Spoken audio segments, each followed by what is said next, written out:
inquiries. Yeah, we're going to do an inquiry, blah, blah, blah.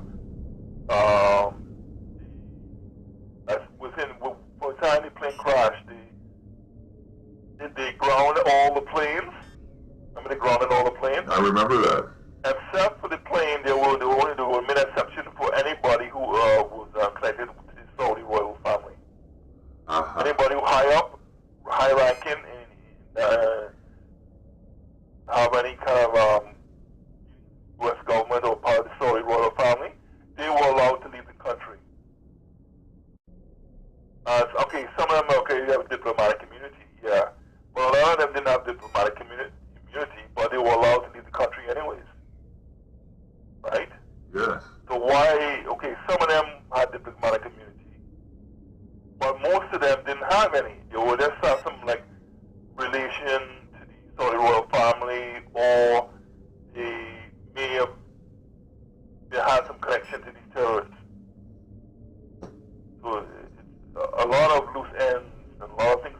It was quickly covered up, though. Oh yes. Right. So, like I say, the FBI agents and CIA agents who had a suspicion of what was going on, but they weren't allowed to investigate further. They prevented the Air Force jets from intercepting those planes. The crime scene was a couple of months they were started. The crime scene wasn't preserved long enough to do proper investigation. So a lot of things that you think, I mean, on that scale, you think it would have been probed with a fine-tooth comb, but it wasn't. Right? Yeah. Wasn't there something about a guy that owns the Twin Towers, or he had them insured for? Yes.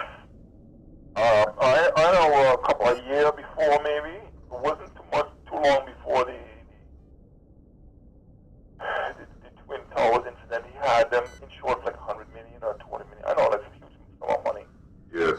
Right? So when that happened, he collected, and nobody said nothing. Yeah, suspicious. Right? And those buildings have been standing there for and those buildings were built back in the early 70s. Right? So, if you already had insurance, why would you up it? Right? Unless you knew something was... And another thing on the stock market, there are a lot of stocks were shorted. Where shorted means, okay, you're betting a stock is going to go down. Right. Right? And say you buy a stock at a certain price and you bet it goes down. Right? So if you say you sell it with $100 and it goes down to 50, then you make $50 profit. Wow. Right? Selling short. That's selling short. Right, selling short. You're betting that a stock is going to go down in price within a certain time period. It could be a day, it could be a week, it could be a month, it could be a year. No? So... Somebody had some inside information. Right. I mean, a lot of people made a killing in the stock market, and none of that was investigated. Right. So yeah, I too many odd things. Follow the money. Yeah. And you'll find the answers. Right. Too many odd things happen. Too many red flags. Yes. Too many red flags. False flags. Well, yeah, right. There would not everything by within 6 months. It was as if it didn't happen. Yeah. People were talking about it, but there were no ongoing investigations. A lot of force responses died. People were trying to get firemen and police cops were trying to get people out of the buildings, or they died. A lot of other people died from the dust. Well, those were the people walking away in the cars and had to do in dust. Yes. People from the force responders who stayed in the area for hours on any way, they were inhaling that crap. A lot of them started dying like a year, 2, 3 years later. Some of them still dying because of the dust. Dust getting the lungs. There was something in it. You think it was some kind of chemical from the Well, from just the... the dust. If you would have like, it was basically a combination of concrete, jet fuel and jet all this other fuel. stuff, yeah. A lot of stuff got pulverized. So you were like a witch's brew of heavy metals and concrete, silica, toxins. You know, if you any kind of like any formaldehyde and what else? Supposedly they had a company in there and they were ripping out all the asbestos. Okay. Right, so they inhaling asbestos too. And those guys were there for like at least 12 hours and they were inhaling that shit. And they didn't need any kind of toxin, just what the building made of was enough to make you sick. So, and a lot of people were trapped there for hours, they inhaled that crap too. So, started coming down with lung cancer, leukemia, silicosis. Silicosis is what you get when you inhale, if you're a minor, silicosis.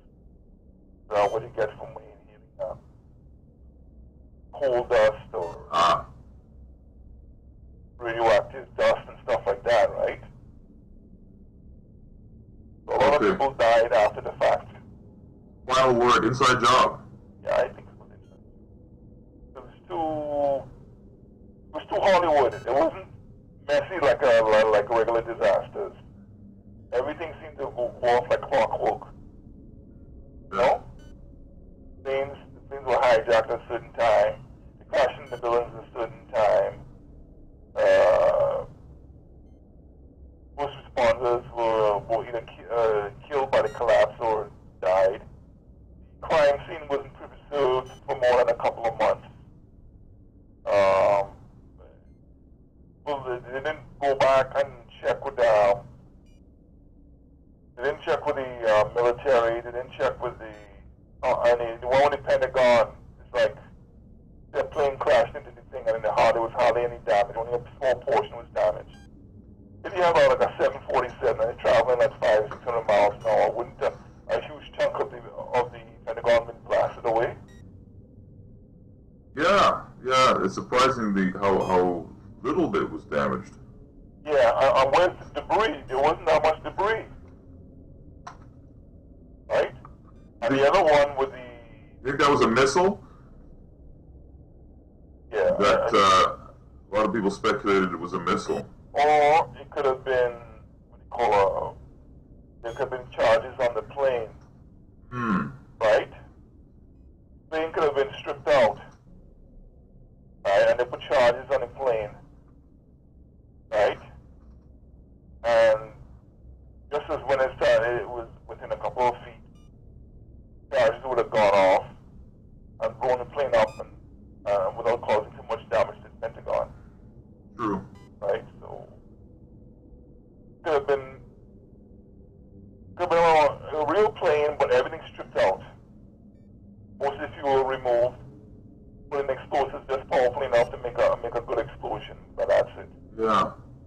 Yeah, true.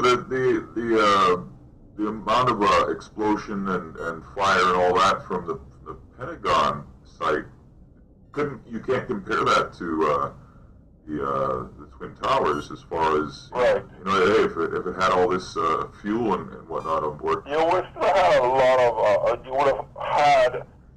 How much is planes made? They weigh a couple hundred tons. Yeah. If you have an explosion, you would have at least 100 tons of wreckage, at least that much. Yeah. And certain parts of the plane, like the engines are very hard to destroy. But I've seen other crashes where a plane falls out of the sky. Right. And one of the main things to find is the engine. Yeah. Well, remember that one in the German guy? Not the German, the one that was last year was shot down by the Russians. Oh yeah, there was a lot of wreckage. They found suitcases, and this plane was like up from 30,000 feet. Yeah. They found suitcases, they found the engines, they found the wing, they found the back end of the plane, they found passports on passports, bodies. Yeah, the passports were like in perfect condition. Shoes, the bodies. Right, that was some 30,000 feet. Right, and this plane that's smashing in Pentagon, I didn't hear about them finding in much wreckage. Right, well, where's the luggage? Where's usually the front part of the thing would have been destroyed on impact. Yeah. Wings would have sheared off or been blown away. Back end, tail end would have been blown away. Right? Yeah. You would have found the engine, tail section, maybe midsection. You would have found luggage. You would have found passports. You would have found parts of bodies. I didn't hear anything about finding anything about bodies or luggage or anything. So it's all highly suspicious. You know? I agree. The people who were listed on the plane, what about them? Right? Some people said, they got cell phone calls from the plane. So at that time, there was no, you couldn't have made a cell phone call from a plane to the ground at that time. They didn't have the technology. Right? The only way people could have gotten a call is if those people were somewhere on the ground making a cell phone call. Right? So, too many questions. But at that time, it was prohibited, too. True. But it said the cell phones would interfere with the navigation of the plane. Number one. And number two, because the planes were so high up, these signals wouldn't reach the ground. You have to be within a certain number of miles of a cell phone tower in order for it to work. And these planes were planes that cruise around 30,000 feet. That's right. About 8-9 miles up. Yeah. Right. Going 500 miles an hour. 500 miles an hour, right? So, and then, of course, in terms of static in the air and whatnot, and the plane electronics would have masked